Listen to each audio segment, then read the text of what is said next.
So hence the eigenvector corresponding to lambda is equal to 3 is 1, 3, 4. Now taking the eigenvector x1, x2, x3 as columns, we get the matrix P. Here this is our matrix P, 1, 2, 1, 1, 3, 3, 1. This first column 1, 1, 1 is actually the eigenvector corresponding to lambda is equal to 1, which we already find here. See, 1, 1, 1, right? This is the eigenvector corresponding to lambda is equal to 1. So this is the first column of the matrix P. Now what is lambda eigenvector corresponding to lambda is equal to 2? This is 2, 3, 3 and this is 1, 3, 4. So the first column is eigenvector corresponding to lambda is equal to 1. The second column is eigenvector corresponding to lambda is equal to 2, and the third column is eigenvector corresponding to lambda is equal to 3. So this is our matrix P. Okay. Now first of all we check that this matrix P is invertible or not, right? That means, and for that we have to find the determinant. So check the determinant. It's quite easy to solve. 1 into 4 into 3, 12 minus 9 minus 2 into 4 minus 3, that is 1, plus 1 into 3 minus 3, that is 0. Okay, so 12 minus 9, 3 minus 2, that is equal to 1, not equal to 0. So non-zero number, the determinant of this matrix P is non-zero number. So that's why this P is non-singular and P inverse exists. So definitely we can find the inverse of this matrix, and now we have to find inverse of this matrix because we want P inverse AP, right? Just remind you that what is the question. Question is we have to find the matrix P, and then also we want to find the P inverse AP, correct? So that's why we need P inverse of this matrix P, right? So now next target is to find inverse of this matrix P and then multiply P inverse AP. So for that we have to find the cofactor of each and every element, the cofactor of each and every element. Okay. And for that now we obtain the cofactor of the elements of P. So just one cofactor that I will explain here. See how we find the cofactor of one element. So here is our matrix P, that is 1, 2, 1,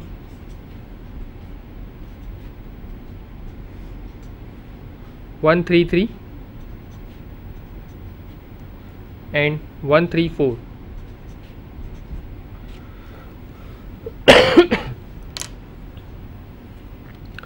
So this is a 3 cross 3 matrix. First of all I want to find the cofactor of this element 1, right? So for that call it C11. Why we call it C11? Because this element is in first row and first column, so that's why here the subscript 1, 1. Okay, that's why here we use this subscript C11. Now that is equal to minus 1 raised to 1 plus 1. Why we get 1 plus 1? Again the same reason, because this element is in first row and first column, so that's why we take minus 1 raised to 1 plus 1, and then into the determinant. Which determinant? We have to remove the first column and the first row. So you will get this 4 element 3, 3, 3, 4.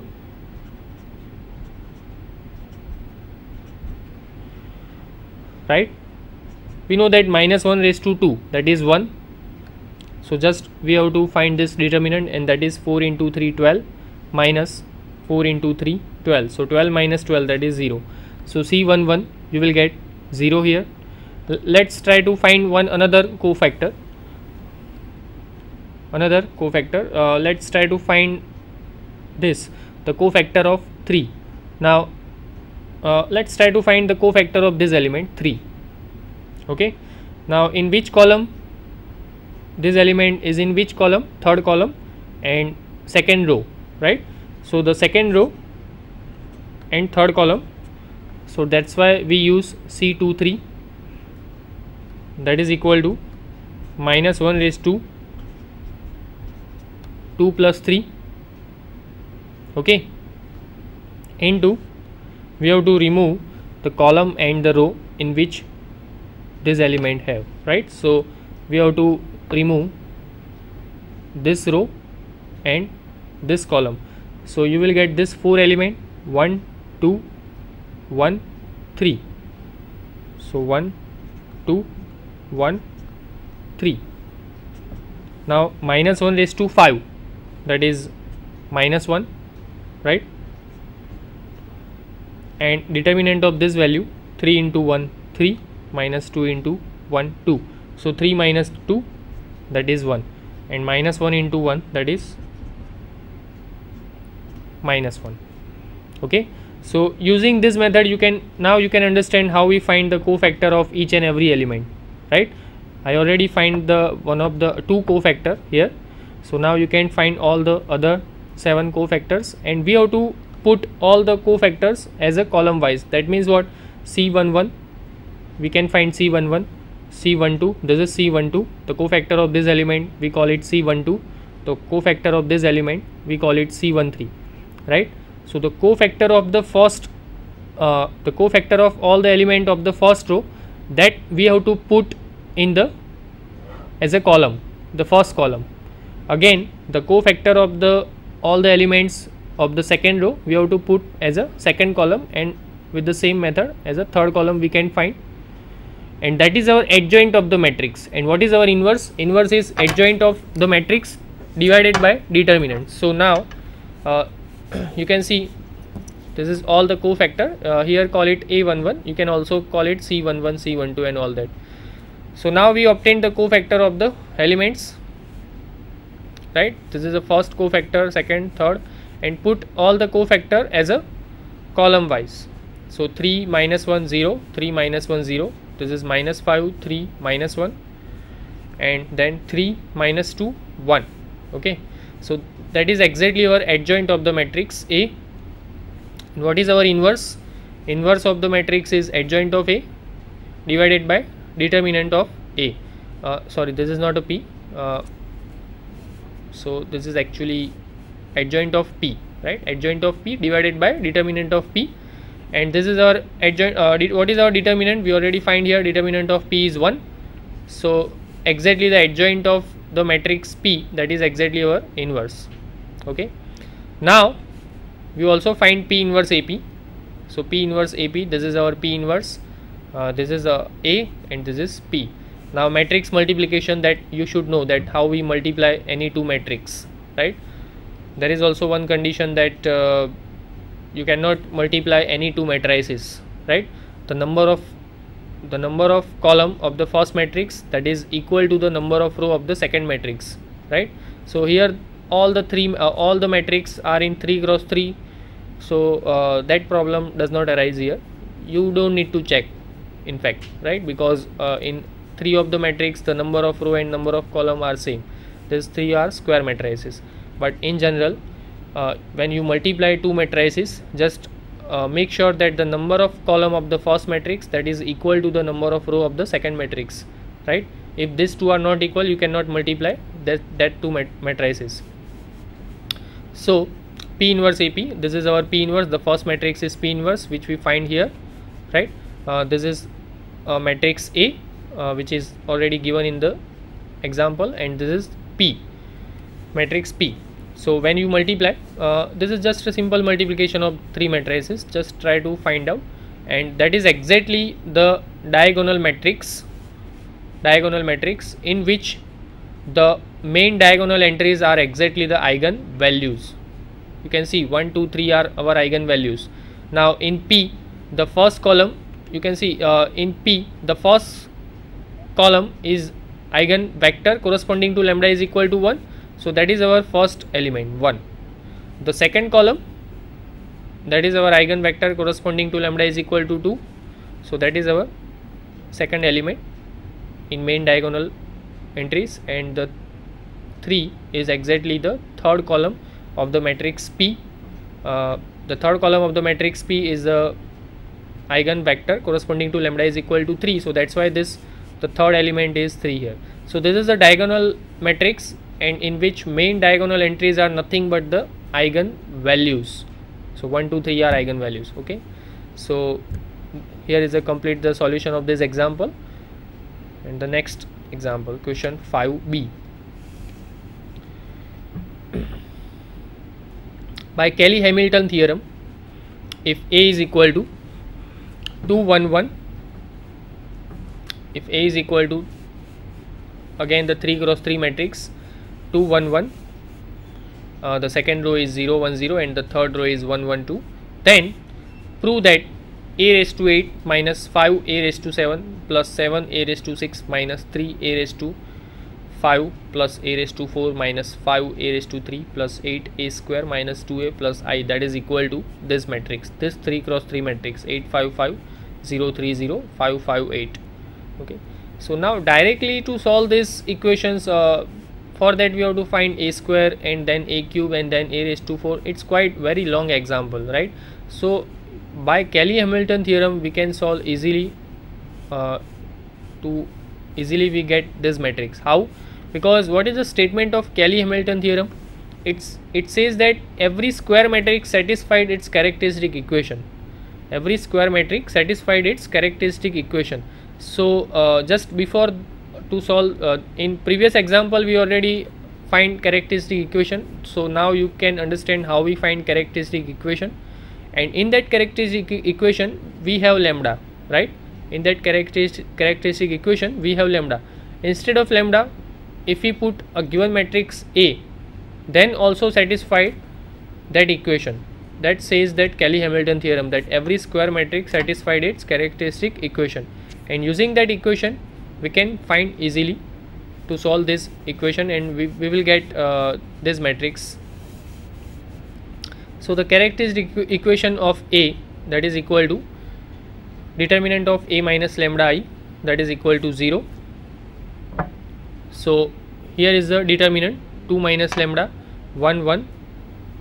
Again I repeat that in main diagonal entries we have to add minus lambda. So 2 minus lambda 1 1 0, 1 minus lambda 0 1 1 2 minus lambda.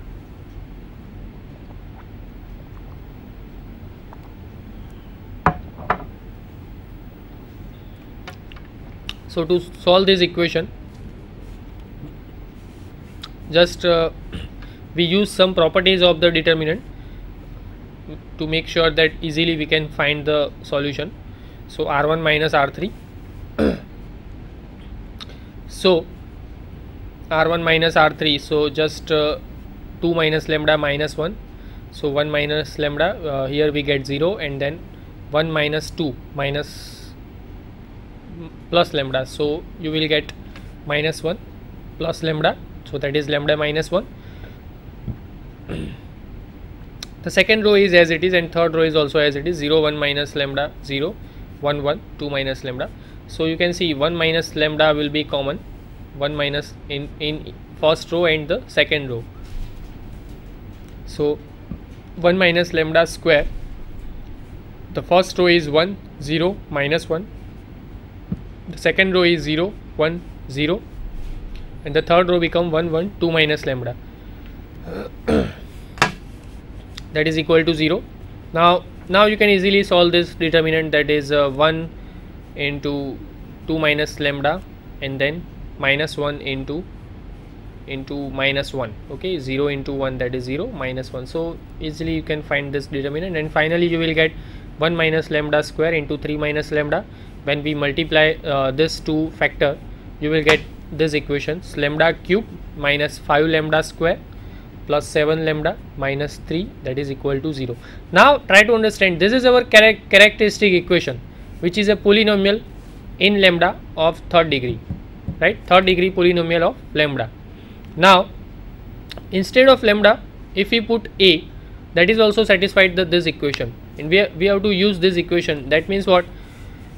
By Kelly-Hamilton theorem we can say that a cube minus 5a square plus 7a minus 3a, that is equal to minus 3i. I means identity matrix, identity matrix in 3 cross 3. So that is 1 0 0 0 1 0 and 0 0 1.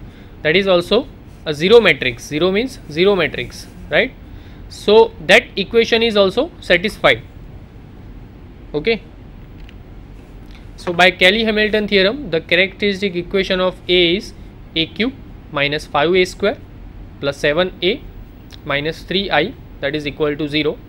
Now a raised to 8 minus 5a raised to 7 plus 7a raised to 6 minus 3a raised to 5 plus a raised to 4 minus 5a cube plus 8a square minus 2a plus I. Just some rearranging the terms. How we rearranging the terms? You can see from the 4 terms, from the first 4 terms, we can common a raised to 5. We can common a raised to 5.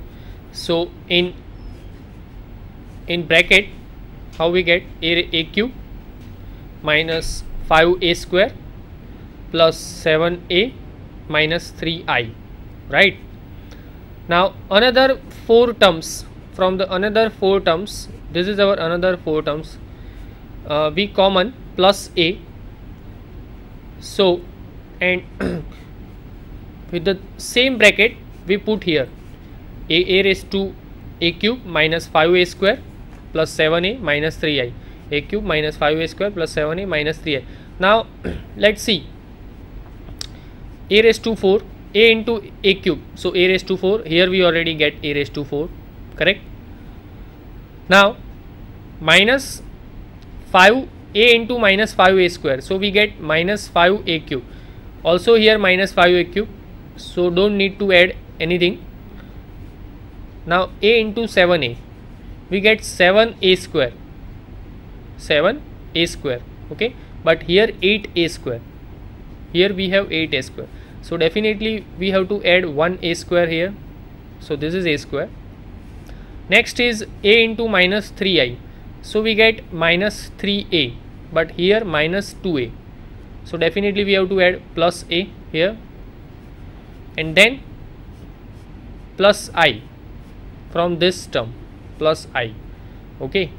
Now how we use Cayley-Hamilton theorem? Because we already know that a cube minus 5a square plus 7a minus 3i, that is equal to a 0 matrix. You can see these equations we already have, a cube minus 5a square plus 7a minus 3a.